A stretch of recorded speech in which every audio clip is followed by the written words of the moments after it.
Hello, beautiful people, and welcome back to another episode of Two Girls, One Doc. One Doc.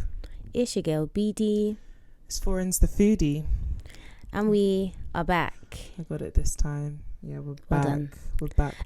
Some housekeeping, though, before we get into the episode. Last week was actually the 100th documentary that we've ever covered on the podcast. That's taken into account. We've done some with multiple parts. We've done some with multiple parts, but this is like the actual 100th. Well, not this one. Last week was the actual 100th documentary that we covered. I meant to say it last week, but I forgot. I didn't. Congratulations to us. Yes, congratulations to us. Who would have thunk it? Who would have thunk it? I can't believe I watched 100 documentaries on this podcast alone. Not even to think about the ones we watched beforehand. Yeah, I mean, obviously I've enjoyed each and every one of them, but yeah. But also crazy. In regards to that 100th episode, last week we mentioned the case of Nicola Bully, who went missing. And at the time I said Nicole, her name was actually Nicola. And we record in advance. So at the time that we recorded that episode, her body hadn't been discovered yet. So we're talking about it as if like she's just missing. And obviously now in the future, we know that unfortunately her body was found. Yeah. And so we just want to say RIP to her. It's really, really sad. Super sad. I just kept thinking, like, imagine if that was your mum, like she just dropped you off at school and then you never see her again, like under such, I don't know if suspicious is the right word, but just like it just doesn't seem clear what's going on, at least to us, the public. But yeah, so I just wanted to put that out there. RIP to her. Yeah, RIP, honestly, and deepest condolences to the fam, man. It's actually just insane. And British police, I reserve all comments. All comments are reserved. All comments are reserved.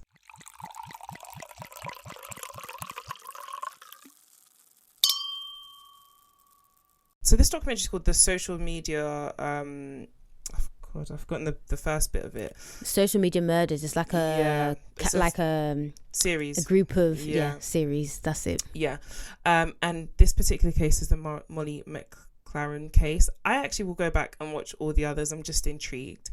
This was so this documentary is on ITV, and Is this the first ITV documentary we've done? I think it is.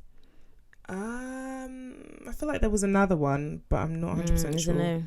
Yeah, and it is what it is. Like, it's not Netflix in terms of like the thrills. It's not, it is shady edits. Yeah, it just is what it is. It's very much, these are the facts. This is it. It's very British. I think it's a quintessential British like documentary. Basic. Yeah, like it is what it is. It's not so much a documentary as it is like an episode on a TV series, I would say. Yeah, it's kind of almost like Dateline but British, like that kind of thing. Yeah. Like, yeah. But I really just wanted to do this case, or this documentary in particular, because I'd listened to the case before and I'd heard about it, but I didn't know the details. So then I listened to a podcast that covered it, and I was like, you know what? Like, this is something I definitely want to like cover if I could find a documentary on it, and luckily I did. So I was very, very happy when I found that, and I thought I'd cover it, especially because it's British. So the documentary opens up with a news clip about the murder of Molly McLaren, and we're told that she's been stabbed.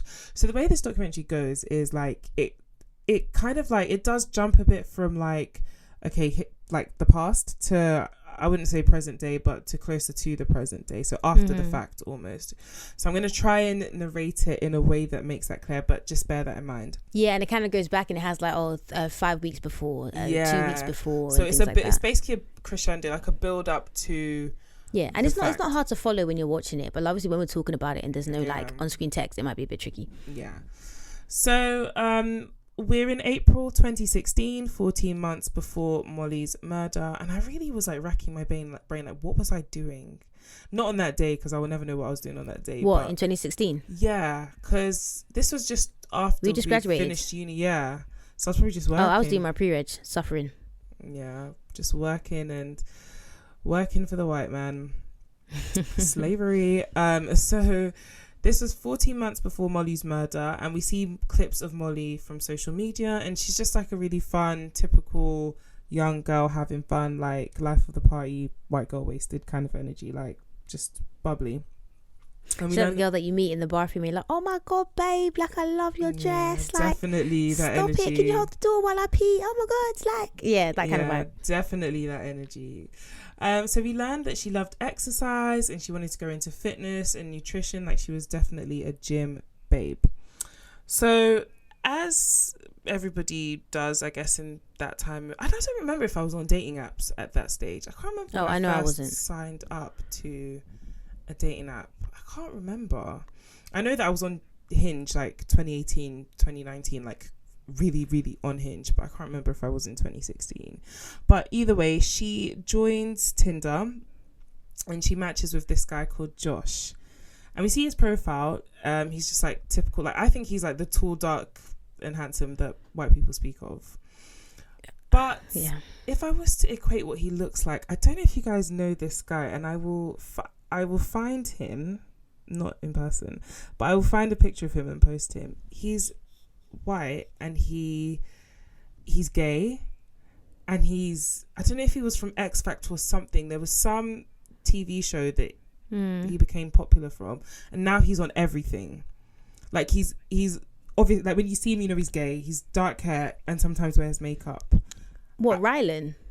Is that what his name is? I don't know if I'm thinking of the same guy, because the guy that I'm thinking of doesn't look like the guy that we're discussing. Well, I'll post when I don't even know how I would search him. But is it Rylan? Is that his name? That might not even be his name. How do you? I didn't even know what show he was. Hold on, let me type. Why is Rylan coming in my head? Rylan Clark, English presenter. Is he got dark hair? Yeah. Let me see. Type it in. You have your laptop, no? Yeah, I'm doing it now. Yeah. He's everywhere. Yeah, this is the guy. I didn't know his name. How did I know that? Wow, look at my brain. I know what he looks like. I could see him in my face, but I could see him in my head. In your head. It's so funny to me how like things that you don't even focus on like penetrate your mind, and then like just in some deep crevice in your mind, and then like at times such as this you can pick up on it, and now you know what you're talking about. I get what you mean. Similar vibes. Same like they concept. Have dark hair and they're men. Yeah, but that's it. Yeah, same concept. So Molly and Josh meet like after a week of talking, and like they have an instant connection and chemistry. And we see some of their texts on screen. It's all this, oh my gosh, I can't believe how much I like you. I can't believe how much I like you. Yeah, like honeymoon phase. Yeah, honeymoon phase. And we get to December of 2016, and this is now 6 months before her death. And this actually makes you realize this whole thing happened really quickly. Exactly, like, which is just so like quick. What the hell? But you know what? This also like with like the way people date as well. Like it's just because I feel like if it was me, I would still be in the talking stage at this stage. But they already entered a relationship and everything. It was So it's 6 months. And it's like if he wasn't a mad person, this would have been like, oh great, like you guys met, you knew you were the one, and exactly. But he just had to be mad. Yeah. It would have been the one of 3 people who meet the loves of their life on dating apps. On a dating app, literally. Yeah. So Molly's mum says he once said to Molly that he'd not had a girlfriend before she was his first girlfriend. She actually felt a little bit sorry for him, that maybe he was a bit lonely, whereas she wasn't. She was looking for love, but he seemed to be looking not just for love, but just being wanted by someone. So I think that's a really key thing to say that was picked up on early on, and it comes up again just in who he is and his personality and everything. So Molly's parents say in the early days that he was easy to get along with. They had no reason to believe that there was anything wrong with him as a person. Like he was decent vibes. And the dad was even like, like we used to chill and talk about football and everything. Like he was very, very calm and comfortable in the house. So we meet Philip Bennett, and he is the prosecution barrister. And he says that the question in this case, this is what I mean about the jumping. So suddenly we've gone to post the murder, because he's like, the question in this case wasn't about whether he killed Molly. It was about his mental state, because if they could prove diminished responsibility, then we were talking about manslaughter and not murder. So Molly's cousin says that Josh and Molly really bonded on like gym. So Josh loved the gym, Molly loved the gym, and also like just mental health challenges. So just had told her from early on that he was bipolar, and Molly had suffered with bulimia and anxiety. So for them, it was really bonding to like be like, okay, you know what, like we've both had our challenges. And Yeah. Molly's parents were like, yeah, they were a bit like when he said he had bipolar, but they were like, you know what, Molly's had her challenges. If this works for the two of them, then why not? Which exactly, and it should really have been fine because he didn't do the things that he did solely because he suffers from bipolar disorder. So it's kind of like they were good to check themselves in that, like, okay, cool, just because he has bipolar disorder doesn't necessarily mean he's a bad guy. I mean, he was a bad guy, but it's not necessarily because of the bipolar disorder. So like no one did anything wrong here except for what's his name, Josh. So it's February 2017 and Molly is starting to see that something is off about Josh. So he's a bit controlling. So she was at uni. So this documentary leaves out a lot of stuff that I picked up from the podcast, but for context, she was at uni. And she would be studying, right? Like for her dissertation or whatever. And he'd say he just wants to come and sit on her bed and just watch her study. And she was like, bro, like, what the fuck, no? Like, and he was older as well. So he was 24. So he was working. Like, he was in the world. Why do you want to come and watch me do my dissertation? A 24-year-old, you're in dorms. Come on. And the thing is, I'm not opposed to that. When you're really comfortable with someone, I can be doing my thing, you can be doing your own thing. We're inside of it, we're together. I get it. But like, you didn't even come to do, you don't have a thing. Yeah. There's no thing. Be doing your thing. Please, Lord, be doing your thing. So eventually he quits his job because he just wants to spend more time. Did he have a job to begin with? Yeah. He worked in a warehouse. Oh, so he actually had a job. Yeah. Okay. And he quits his job because he just wants to spend more time with her. And she's livid. And I'm like, yeah, you know what? I like this babe because it's like... Me too. I was like, Molly has sense. Who wants to buy me nigga? Like, what do you mean you quit your job so we can look at each other? So when to spend time with me. Like, so are we going to eat love? Like, so is this how you plan on taking care of me? And the thing is, even if... I mean, extrapolating to the future, you're mad because what, we're going to have a mortgage, you're going to quit your job to spend time with me. And secondly, it's like, do you not have other things to do? Like, I cannot be your everything. Like, I am of the strong belief that, like, even if you're in a relationship, I cannot be your everything. Yeah. You need to have other things besides me. I can't be everything to you. That's an unattainable ask. Yeah. You quit your job. So she does a really smart thing where she identifies, this is a red flag, and she breaks up with him. Yep, I hear it. And Josh is not having it. So he starts to bombard her, and he basically, this guy is so manipulative. So he convinced her that it's her mental health issues that are the issue in the relationship and not him. And he actually tells her that she needs to go and see a GP and, like, you know, she's the one that's affecting the relationship.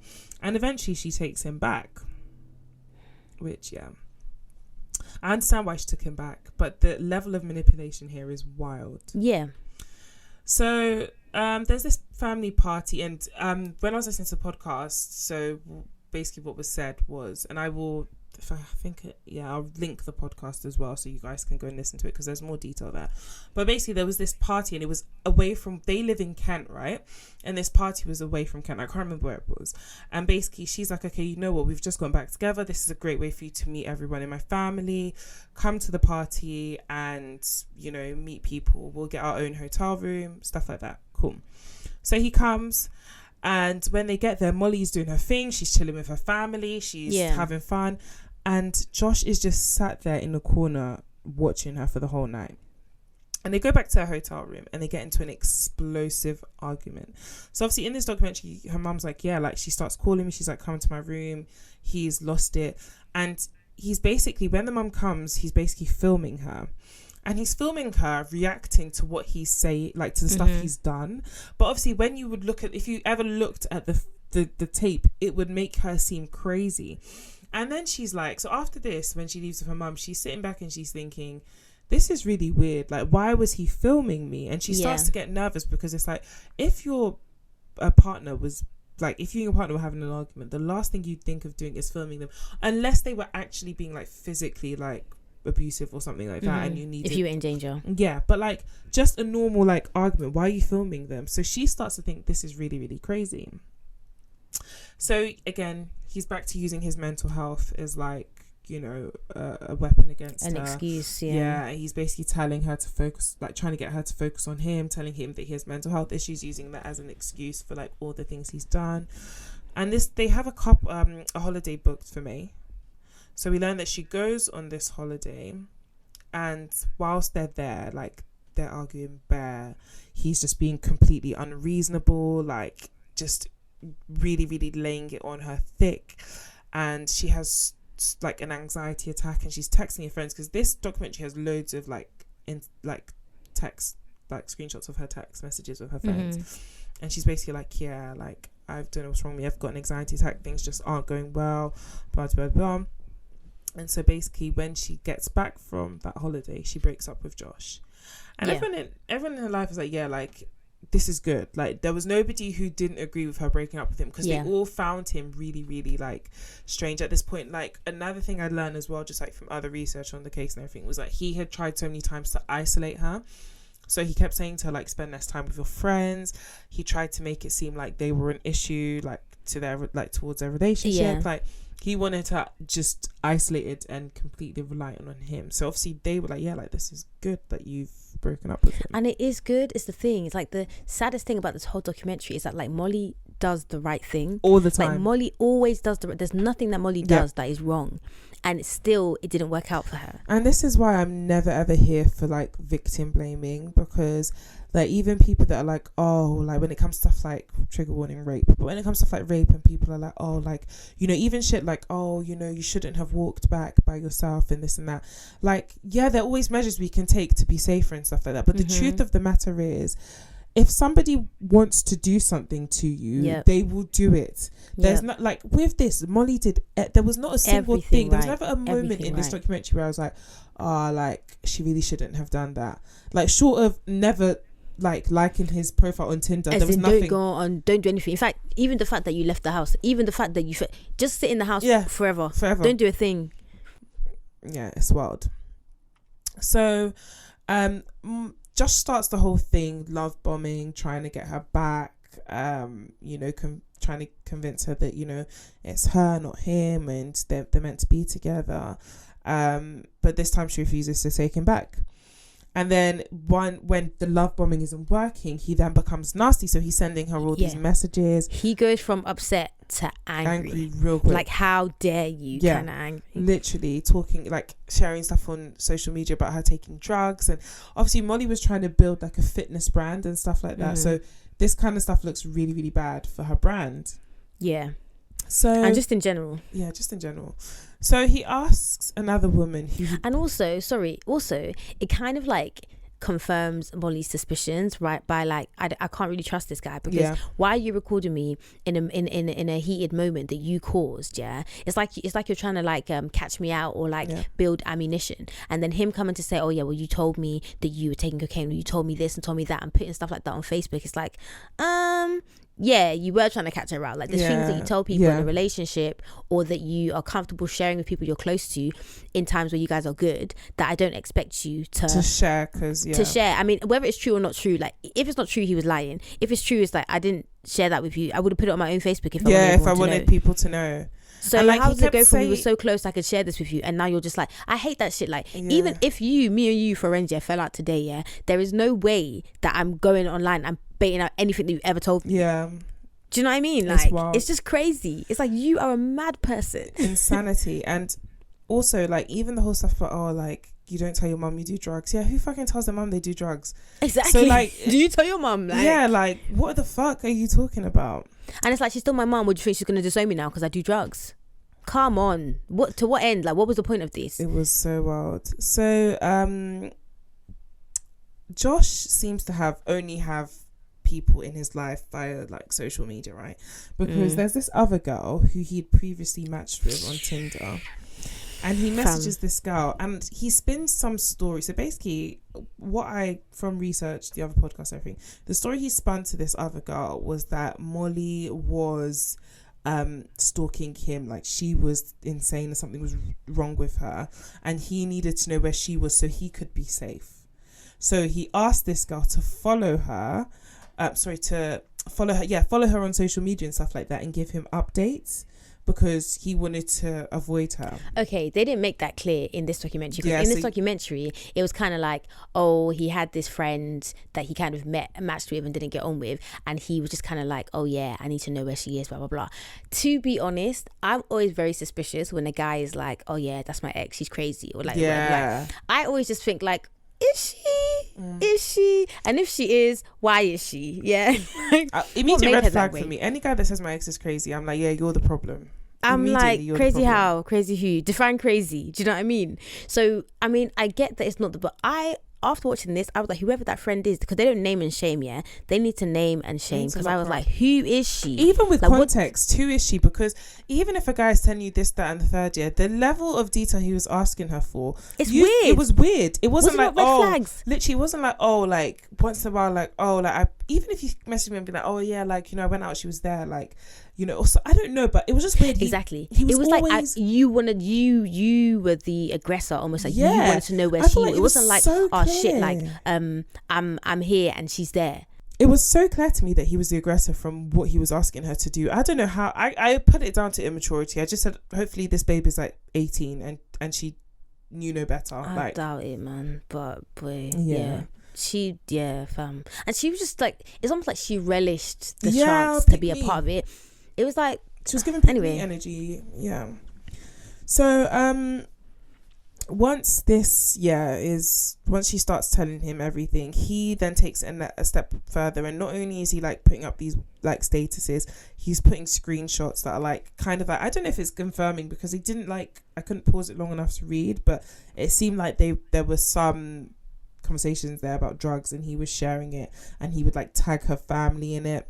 So they contact Facebook pulls down the first posts he does, and then when he comes back and he starts again, they refuse to remove those posts because they didn't actually breach their community guidelines, and they didn't see it as like a pattern of stalking, which is why it's crazy, because it's like, if I just make a post on Facebook and say, forensic shit, and they're just like, okay, you can't say shit, so that's bad, take it down. But if I say, forens smells, forens is ugly, it's like that, the fact that I'm on like constantly talking about forens, like that is a pattern of harassment. Do you know what I mean? But they don't. And it's like, you have to connect the dots, babe, and like be like, all right, cool, this as a whole is wrong, not just this one individual post. And that's what one of the talking heads said, and I was just like, it just shows that there needs to be better regulations on social media, because this is wild. Yeah. So 7 days before Molly's death, she actually makes a file, and she takes it to the police. God, UK police officers, like, what a dishonorable occupation.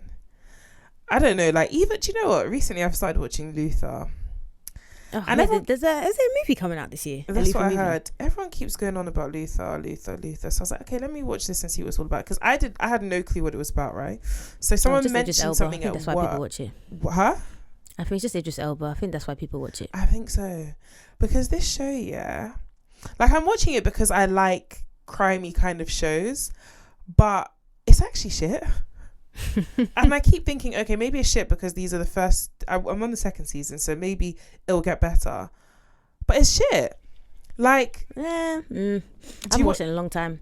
But even the premise of the show is he's a detective, and he solves crimes, right? He's so dodgy. How does he get away with all this dodgy stuff that he does? That one, I don't think that's too far-fetched, bro. Like, I do feel like the corruption be corrupting, and he is always brooding. What are you so angry about? I know. Like, go seek therapy. That is what doesn't make sense to me. He's always so angry. But you know how these main like detectives, like, their wife was killed and they don't know who did it, or there's always some, like, do you know what I mean, some main crime that they couldn't solve, and so they try and make it up and solve every other crime. Like, they all have like some. It's just weird. The show is just off to me. Something about it is off and unrealistic. But anyways, nonetheless, Luther is probably the best bet we have in terms of ever solving a crime in this country. I'm telling you just I say all this to say, other than him, I really don't know like who else we have, because seriously, these like police officers in the UK, I feel like they just, I really don't give a fuck like if any of them listen to this. Like, I feel like people just become, they absolutely don't.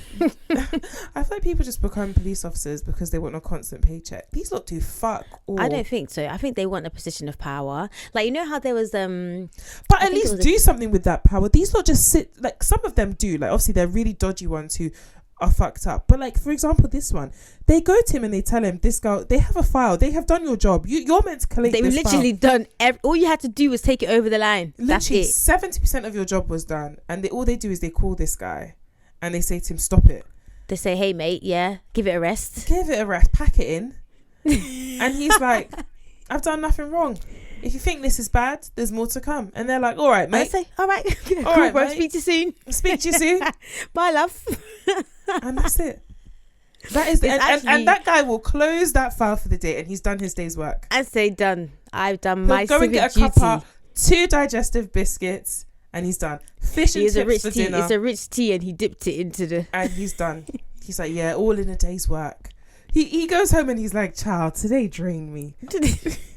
And then 7 days later, Molly's dead. As in, This is what I'm saying. I don't know if it would work or if it could be a thing, but like, I'm sorry, if you have done an inadequate job investigating, and someone is killed, surely you should also face some time in jail. yeah, I think so, because if not for your negligence, that person, It's negligence. That's it. It's negligence. You should go to parents go to jail for negligence. Yeah. So yeah, basically, Yeah, guys, that was the ridiculous. summation of the conversation he had with the police officer. Not even a knock on the door. Like, they could not be bothered. Even intimidate you. The people you should really be intimidating, you don't want to intimidate. A phone call.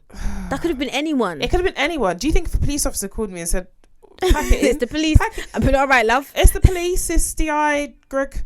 DI Pack it in on the Johnson. podcast. Do you think I'm going to be like, oh yes sir, yes sir? No, I'll be like, fuck you. I'll be bye. like, I'm busy, please. My phone's even on Do Literally. Not Disturb. Like, please.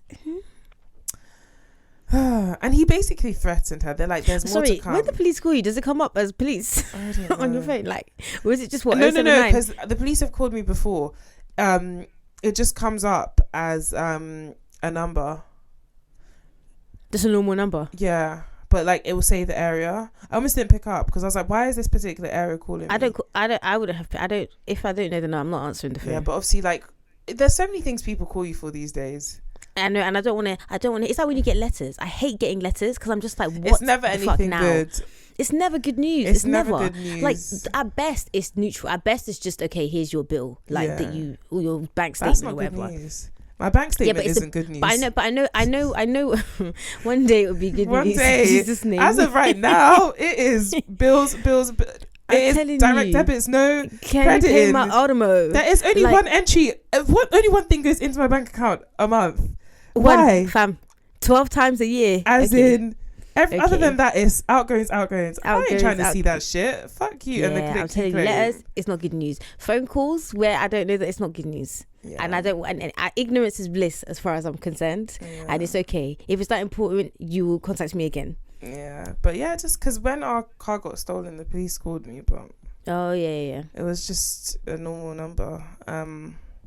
But yeah, anyways, so Molly applies for a job near her house, and almost immediately Josh starts going to the gym morning and evening. So it's almost like he was going, just waiting to see when he was going to see her. And everyone's like, this starts to get really dodgy, because how does he even, till today, they've never found out how he found out that she applied to a job, like, yeah, And that also, job. I'm sorry, maybe this should be my real crime, but you went to gym morning and night, bro. It did not show. Like, it didn't show. Did you lift a single weight while you were there? But he was toned. He was just skinny, but he was toned. Morning and night. Okay. Morning and night. No. Okay. Yeah. No. Okay. But it was only for 7 days. Monday. So we see footage of, so on the 29th of June, basically, we see this footage of Josh going to buy a knife. And that's my mum's birthday. And funny enough, when I was listening to the podcast, I was like, oh my gosh, this girl died on your birthday and she was stabbed by her boyfriend. And I was like, that is the second bad Yeah. thing that happened on the 29th of June. So, Wow. Wait, what? So he goes to buy this kitchen knife from Asda. I'm not gonna lie, like, I think if you're gonna stab me, I deserve a bit more than an I Asda thought so. kitchen knife. I was like, as the price, tap Can you tap. imagine? No, Well, not even a cheeky Waitrose. I deserve more. Or even like where'd you get knives from? Like IKEA. No, not IKEA. Like, there's some like You can really- get knives from IKEA, no? Yeah, you can, but like, I deserve. Where like would you get a good knife? Like a kitchen John quality. Lewis? Okay, yeah. Do you John know Lewis what would I have mean? good Like knives. something, a bit. Yeah. Something bougie. Yeah. Like, Nothing, not something that comes in plastic. can you imagine? I'm not like a, piece of value meat. Like, come on. You're ridiculous. So Molly finds out that Josh has deleted all posts. So again, this kind of dips back. So Molly finds out that Josh has deleted all posts of her and is then posting about being single. And she's ecstatic. Yeah. She's so happy. She's like, okay, Yeah. he's now like posting about He's being moving single. on. He's moving on. I'm free at last. Thank God Almighty. And they're like, all her friends now are like, that was probably a ploy just to get her to relax and let her guard down. Molly and her friends go to a restaurant to celebrate her getting like an internship. And when she posts that she's going to be there, and then we see like basically obviously through the small investigation that the police finally did, they find out that Josh had actually changed a date he had to that location. And again, nobody till this day knows how he knew that she was going to be at that location. Like, she did post it, but she blocked him on everything. She'd blocked his sneaky link that had been like stalking her on everything. So nobody knows how he found out that she was going to be there. No, was it not Snapchat? Well, she didn't have him on Snapchat, but he made a burner because she had him on no social media. But she posted. I think that if you've got social media, there is a way. Of course. Like 100%, especially someone as jobless. Remember, he's jobless. Like, he has 24 hours a day, I don't 7 know how days he a week afforded that date, mate. to do this shit. He probably didn't. He probably was saying, "Oh, let's split it." So he goes on the date with this babe, and like Molly sees him and she is just like, what the fuck is going on? She's really rattled, and she dips and she's like, yeah, I'm going home to watch Love Island. Like, this is crazy. It's some bullshit. So back to 2019, and this day is really chilling and sad. So Molly goes off to the gym, and then we see like her car. 2017. Yeah, 2017 is what I said. You said 2019. Oh, soz. So Molly goes off to the gym, and we see her car like driving to the gym, and then like 8 minutes later, Josh's car's driving to the gym. Like, I'm sorry, what is it like? So she goes into the gym at 10:06. 10:14, Josh goes into the gym, and it's a pure gym. So like, she's in this room, I guess, where you do like stretches and just like free exercise. Like, there's no equipment. Yeah. And then he comes in and puts a mat right by her and starts exercising. This is so intimidating. It's so scary though, because you know the level of madness you must have to do this to your ex. And we're in public. So we see the CCTV footage of him going in. And then she walks, so for a while she airs him, and then she walks over to him and she's like, bro, like, what are you doing here? Aren't you at work? And he's like, yeah, it's none of your business. Like, you have no right to ask me that question. And she's like, okay, you know what, whatever. So she's texting her friends, her mum at this time, and everybody's like, you know what, just leave, like, get your stuff and leave. So Josh actually leaves.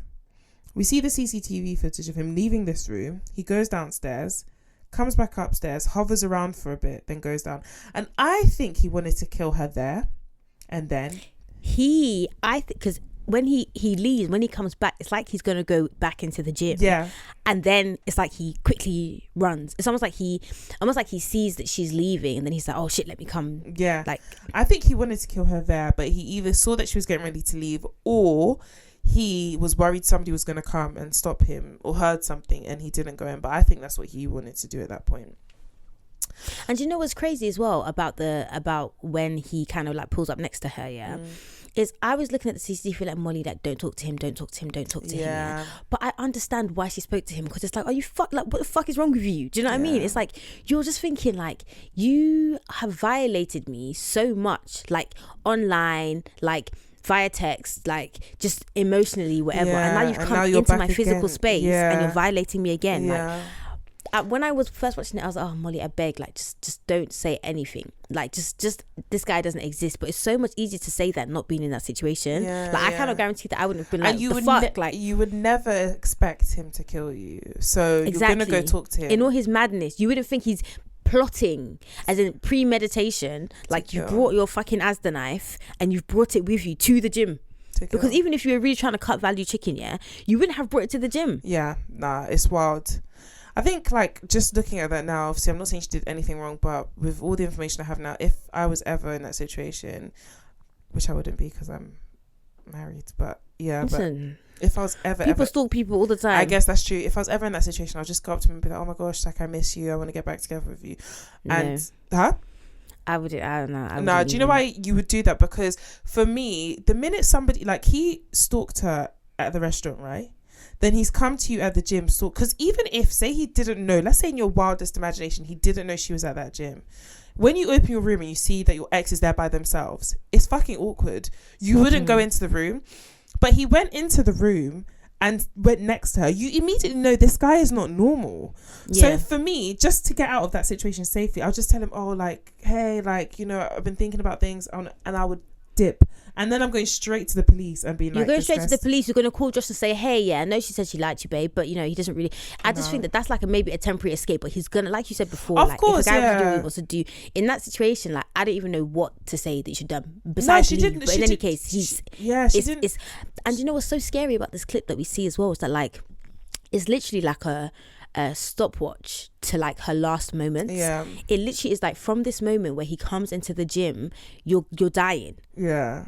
And it's literally just like a countdown to when he's going to kill you because he's so unhinged. It's like at that point, there was nothing that she could have done. And it's just so sad. There's absolutely nothing she could have done in that situation. If she immediately had come and she tried to leave immediately, I think he would have just killed her. There was no right or wrong. I just think for me to... He's just fucked. Yeah. Yeah. And that's what makes it so sad, because in my head I was watching it and it's literally just like a stop clock, just like. And you know, you're watching people do like things and you're like, don't do this, don't. There was nothing I could have said. Exactly. Watching it, there was nothing I was like, Molly, don't. But then that's scary. It makes it even more scary because it's like everyone out there, yeah. It's like, what do you say? You know, normally when it's like, oh yeah, you know, oh, as long as I get home before 12, or as long as my skirt sweeps the ground, or as long as there's nothing you can do. There's actually nothing you can do in that situation. So Josh leaves, and he goes into his car. There's again footage of him circling around the car park, and this car park is like, it's one of those like, it's one of those like places where there's loads of different shops, because I know what I want to say, but if you're not from like, if you know where Boreham Wood is, it's like that Boreham Wood. If any of the listeners know where that is, it's like that Boreham Wood shopping thing where there's like M&S and Next and all of that. It's like them like shopping Nando's. It's not like a mall, like a shopping centre, but it's like where they have like different, it's like shops. A similar ones, like you know in Brent Cross, the one like not main where Brent TK Cross, the other side, where like the thing is, it's like one of them ones where it's like not the main shopping centre with like the floors and the levels and the Zara and stuff, but it's like got different, like a massive car park in the middle, and then a bunch of like shops around Americans it. You have loads of these things. In fact, most of you do have some malls, but you've got loads of things like this, but so it's like that, and so you can see like the CCTV footage from that massive car park, and it's in the middle of the fucking day. Like, I'm putting into context, like this is how you know this guy is 10:06 and he got there at 10:14. Yeah, so this is like 11 at this point that he's circling, right? This guy's insane because it's broad daylight. He does not give a fuck, right? So she comes out, she gets into her car, and this guy yanks the door open and immediately starts stabbing her. Yeah, he stops his car in front of her car. Yeah, so she had nowhere to drive to. Gets out and immediately starts stabbing her. And guys, I just want to tell you how like wild it is being a woman, So I just got a car, and I learned on TikTok that you can, with my particular kind of car, you can set it so that when you unlock the door, it only unlocks the driver's seat. And I was like, yeah, this is fucking lit, Mm-hmm. Now, because one thing I've always worried about is like when you get into the car, if someone's chasing you or something, and you get in, they can like just get into a different seat or something like that. So now I'm like, okay, I'm at peace that when I open the door, only the driver's seat door opens. And once I get into a car, the first fucking thing I do is I actually lock the door. Sometimes, especially in winter with the long coat, my coat is even outside of the door. I don't give a fuck. I drive a bit before I open the door and pull my coat in. I'm telling you, this is how scary it is. 100%. And do you know what I realised? That it's a woman thing, because my boyfriend does not do this. Yeah. It's not instinct. When we get in the car, even when I'm a passenger, it's instinct. I just lock the door. Like I just locked the door. And I remember my dad, actually, speaking about men, my dad told me when I was like really young to do this. One time he was in the car and he was sitting in traffic, and then like his friend just like opened the door and jumped in the car and was like, oh, I saw you, can you give me a ride to wherever? And he was just like, obviously you're my boy, like fine, whatever, but that's wild that anyone can just jump in your car like that. Crazy. Literally first thing I do before I even like breathe, it's like, lock that door, let's keep it pushing. Like, it's so scary. It's really, really scary. And I know it's true because even my husband doesn't. Like, I'll be like, babe, are the doors locked? And he'll do a little chuckle. And I'm like, oh, to be a man. To have a cock, be a man. To own a penis and be living free. To own one. Where did you buy yours? Ooh, but, guys, actually, women listening, if you have a Mercedes, you can do it. I can't remember how I did it. I will post a clip on our story or something of how or how to and how I did it, but do it. It's really important. And I don't even know if it's just Mercedes. Check any car you have if it has the ability to do it, but do it so that only the driver's seat opens. You can like override it if you need to. Like sometimes if I want to put my car, if I'm in front of my house, I'll override it to put my car in the whatever. It's really easy, but just do it because, mate, the stories I've heard, scary. So yeah, so this guy like stabs her to death, right? And then everyone's texting Molly because they've told her to leave. They're waiting for her to leave. They're texting her, not getting a response. And she's telling them, yeah, I'm leaving. Because she is leaving. Yeah. She's getting in the car and she's going. And they stop getting responses. And do you know what? Yeah. I'm just thinking, you just know. It's as wild as it is, you would know, because it's like, why isn't she responding? And her mum was like, Molly's the gym to the house is 15 minutes away. When she wasn't responding, she knew like something was off. Mm-hmm. So when he's done stabbing her, he's just pacing. He's not even running away. He wasn't trying to hide it. He's wearing a white wife beater, no pun intended, blood all over it. Mm-hmm. He doesn't care. Like, and I know that from like news articles and stuff, a lot of like people in the public like tried to barricade him, and people tried to help her, but I really don't know how nobody was able to help. I mean, I don't know, but yeah. I mean, I don't think anyone could, because deep it, yeah, she's sitting in the car. He lunges at her from the passenger side and is just going crazy. And then he comes out and is just walking around. Like at that point, like, are you first aid or no? Because how can you help her? So,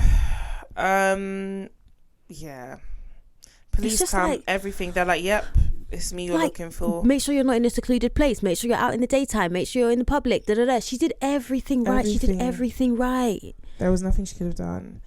So, Molly's family's notified, and yeah.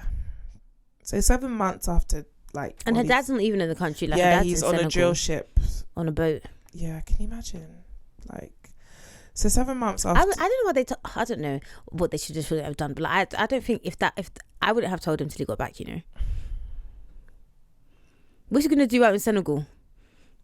I don't know. It's a tough one. Yeah, it's a tough one. So 7 months after Molly's death, Josh pleads not guilty on the grounds of diminished responsibility. Oh, piss off. And the forensic psychiatrist is like, yeah, after reviewing him, he was not suffering from bipolar or a personality disorder, so diminished responsibility or capacity was not warranted. And basically everyone kind of agrees that he has some sort of character defect, but that is not like what then leads to you murdering your ex, like that. Exactly.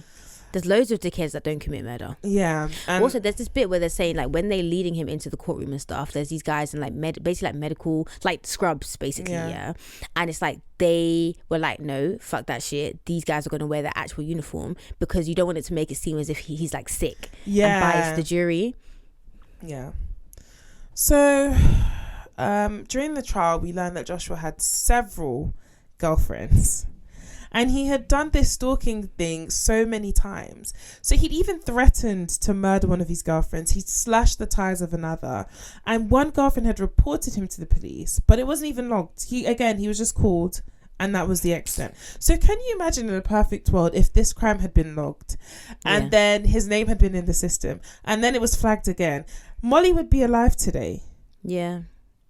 Yeah, it's like we did a documentary. I think it was one of the Jeffrey Epstein episodes that we did, and one of the survivors there was basically saying, like, look, like, it's difficult to report when something has happened to you, but sometimes when you do that, even if it doesn't come full circle for you or for your case, that could be used to buttress a further case and to kind of help. So, like, if this had happened or been recorded, if the police did their jobs, then when it came to Molly, it would have been like, look, he's done this to this person, he's done this to this person, he's done this to this person, and also he's doing this to me. Yeah.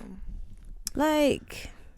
So Josh was eventually sentenced to life in prison, but with a minimum of 26 years. And yeah, we just see loads of videos of Molly, before she passed away, and just living her life, and it's really sad. And obviously there's a lot of grief in her family. I don't know, stuff like this makes me wonder, like, if I died, what videos are people going to use of me? The pictures my dad posts on my birthday are not cute, so please. Well, yeah, but that generation, they don't have access to the snaps. I would use the videos from your Hindu. Okay, there's some other ones as well, just me at concerts and stuff like that. Just no, definitely not you at concerts, Lord. Yeah, that's we the want to essence remember of you me. fondly. Please use nice videos of me and pictures if I went missing or if I died. Okay. So yeah, I definitely there's some other podcasts that have covered this. I'll post the one I listened to, and obviously we'll share the link for the documentary. It was a decent watch in terms of like giving you like, it wasn't anything salacious, like it was just telling you the facts of the case. But definitely think we should you should watch it. It was just so sad. Like, I watched this documentary and it ended and I just thought, like, what the fuck? Like, like I don't think that anyone deserves to be killed for the most part. Yeah. But like Molly McLaren, 100%, like there is nothing that she could have done to prevent this, and that is what is just terrible. Like, even her mom in the documentary was just like, oh, it just seemed like they were just, there was one time they were talking about how, like, they say like, oh, I love you too, I love you more, like that kind of thing. They just little things that they had, and it was just like this shouldn't have happened. Yeah, it was really, really sad, honestly, guys. It's a nightmare. But I was gonna say in real life, but the family actually have a festival that they run in honor of her life, and everyone still comes together, and people from the community. First it was just the community, and then they had people all over the world who'd heard her story coming to this festival, raising money for, like, I think it's domestic violence. And she loved music, she loved festivals, so it's just in honor of her, and I think it's really, really lovely. Aww. Yeah, that's great. Yeah. So yeah, now it's time for the real crime, I think, was the beard. Our segment where we focus on something during the documentary that may not be criminal, but we definitely consider to be a crime. Mine is Josh and him going gym twice a day and not getting hench. Mine was that picture he posted to announce he was single. How corny can you be? Oh, what, the mirror selfie? No, that mirror selfie was one of them. Okay, but that was not the one. The other one was like he was feeding a bird and he was like, now that I'm single, finally chatting up all the birds. Oh, piss off. And it's like, who are you even posting this for? Your two friends that you have, like... Piss off. Fuck off. So yeah, guys. And the friend, that was also the other crime. Yeah, she was stupid bitch. They need to release her name, please. Yeah, I just want to chat. I just want to talk. What are we doing next? Well, according to the schedule, we're doing Sour Grapes, which is about wine fraud. That's exciting. I have a nice bottle of wine that I can drink for that. I haven't really been drinking, but for that one, I'm going to bring out the wine. Oh, guys, please, if anybody wants to give me tickets to a winery or something, like, or us, let me not be selfish. Oh, so you remembered that there's more than one of you here. Yeah, guys, please just gift us, man. Just be like, guys, just send us a message, be like, listen, ladies, we love your pod. Here's a trip to a winery. Get drunk on me. There must be a rich person or man or woman, I do not discriminate, that listens to this pod. Honestly, there must be, that will pay for us to go to a winery. I guess we'll see. Innit? See you in Naples, baby. Innit? Fly us out to LA and take us to the wine country, something, please. The wine country. Please. All right, yeah. That's everything. So you can find us on Instagram, Twitter, Facebook, all that stuff. 2 Girls 1 Doc. TikTok, 2 Girls 1 Doc podcast. And that's it. Yeah, tell a friend to tell a friend and all that good stuff. Yep. And we'll see you next week. Bye. Bye.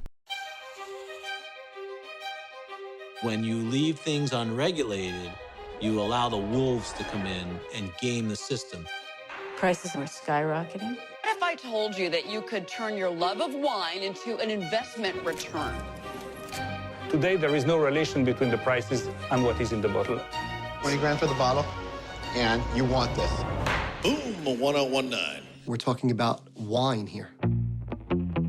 The auction scene really started in the 90s. The economy was booming back then. I started being aware of this kind of skinny, geeky, young guy that liked wine. He had this mysterious background. He was like the Gen X Great Gatsby. No one had ever spent that much money that fast. It was ruining the quiet little club that the old guys had. Can you please state your name for the record? Rudy Cornelwan. Stock market is down. Dow traders are standing there watching in amazement. I don't blame them. Everything with this fellow just kept coming up fake. Fake wine. In the catalog, it was already wrong and fake. When you find a fake wine, it's dirt. The more we learned, the larger the epidemic became. FBI agents came here. There's something serious going on. I couldn't believe it. Some of the biggest CEOs of corporate America were duped by this guy. No way. Who created it? Hardly anybody could have done it. That can't be Rudy. Can I refill and put the cork back?